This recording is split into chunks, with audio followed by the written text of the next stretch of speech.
Bonjour à tous, aujourd'hui on se retrouve pour le troisième volet de la saga Le Labyrinthe 3, le remède mortel. En résumé, le film se passe donc pas directement après les événements de Labyrinthe 2, mais se passe 6 mois après, alors que le groupe, composé de Thomas et des autres, est toujours à la recherche donc de Minot qui a été enlevé par Wicked.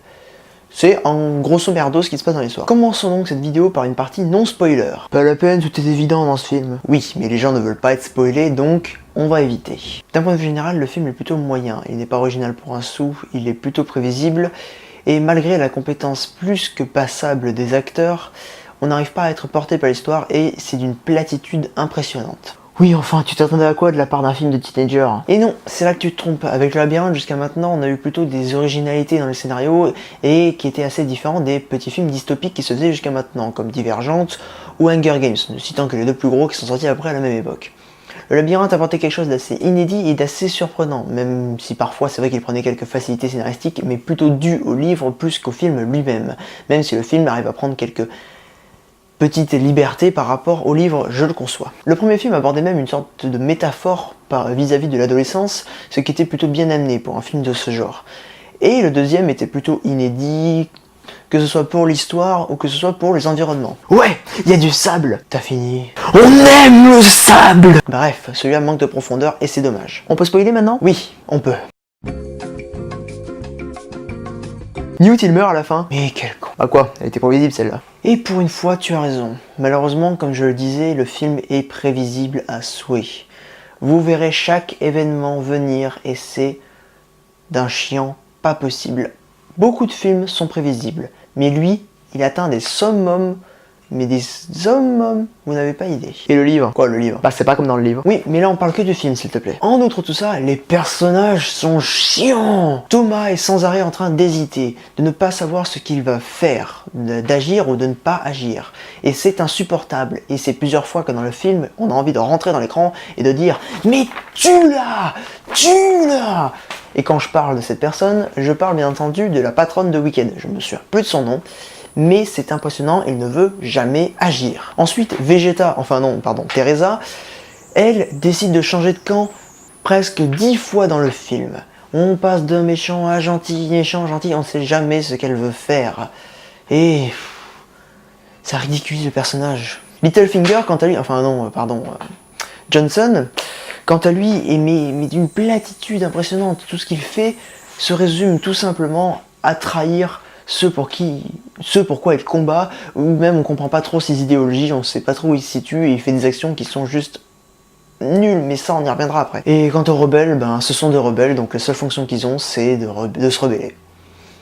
C'est tout. Si, ah oui, ils remplissent l'écran et sauvent des gens. Waouh. Et quant au retour d'un personnage que nous attendions pas, Gali.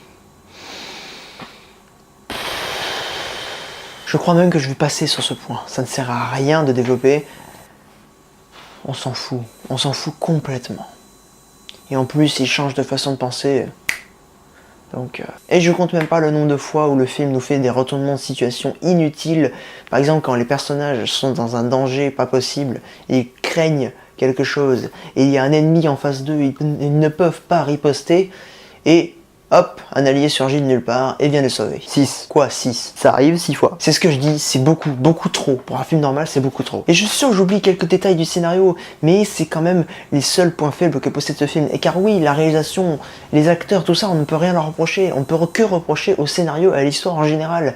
Mais malheureusement, quand un film se base que là-dessus, quasiment que sur son histoire, car il n'y a que ça d'intéressant, surtout dans une saga qui dure déjà depuis 3 épisodes, on ne s'intéresse qu'à l'histoire. Et quand la fin qu'on nous amène n'est pas celle que l'on veut, et que l'histoire est vraiment plate et sans intérêt, alors le film perd tout l'intérêt qu'il avait à la base. Et justement, quant à la fin... Elle est nulle. Oui, mais... Prévisible. Oui, comme... Hunger Games, c'est mieux. Non, mais... Elle est complètement inutile, une autre fin aurait mieux fini l'histoire. Oui, c'est ça. Yes. Cette fin est débile et n'a pas lieu d'être. Ils auraient pu sacrifier Thomas pour sauver la plupart des personnes, créer un nouvel antidote qui puisse vraiment réussir quelque chose, accomplir quelque chose. Au lieu de ça, ils ont voulu sauver leur petit cul de rebelle et faire genre oui, c'était utile, regardez, c'était Wicked les méchants.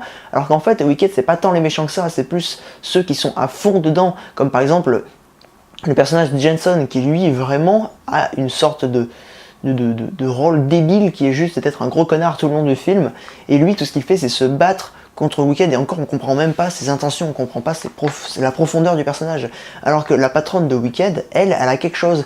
Arrive un moment dans le film, elle dit clairement qu'il n'y aura pas de solution, pas besoin de créer, enfin on ne pourra pas créer un antidote, tant pis, on laisse tomber, on arrête là, ça a déjà coûté de l'argent. Elle arrive quand même à se décider que quand c'est fini, on laisse tomber, on plaque tout. Alors que lui, on comprend pas ce qu'il veut faire, c'est vraiment, vraiment trop con. Son rôle, c'est juste « Ah gourou, je suis méchant !» Et ça, vraiment... Bref, fin des spoilers, on peut conclure. C'était pas mauvais, mais il y a beaucoup trop de défauts, donc 5,5 sur 10 ? Oui, en gros, c'est ça. Même s'il y a plus de développement à faire, mais en gros, tu as très bien résumé la situation. Je mettrai donc 5,5 sur 10 parce que le film arrive à quelque chose cinématographiquement, l'image n'est pas dégueu, les acteurs sont bons, tout ça, mais là je me répète. Mais en fait, le gros défaut, c'est donc l'histoire, et ça gâche complètement l'expérience. Un film de 2h22 m'a paru pour un film de moins 3 ou 4 heures. Le film était très long, plat et sans intérêt. Donc, je ne vous conseillerais pas d'aller le voir, à part si vraiment vous voulez finir cette saga, mais malheureusement et décidément, les sagas dystopiques n'arriveront pas à faire une fin correcte. Que ce soit Hunger Games ou Divergente, nous n'aurons jamais une conclusion qui soit très bonne. Je vous dis à la prochaine pour un nouveau film. Je ne vais sûrement pas aller voir Black Panther parce que ça ne m'intéresse pas. On va voir ce que l'avenir nous réservera.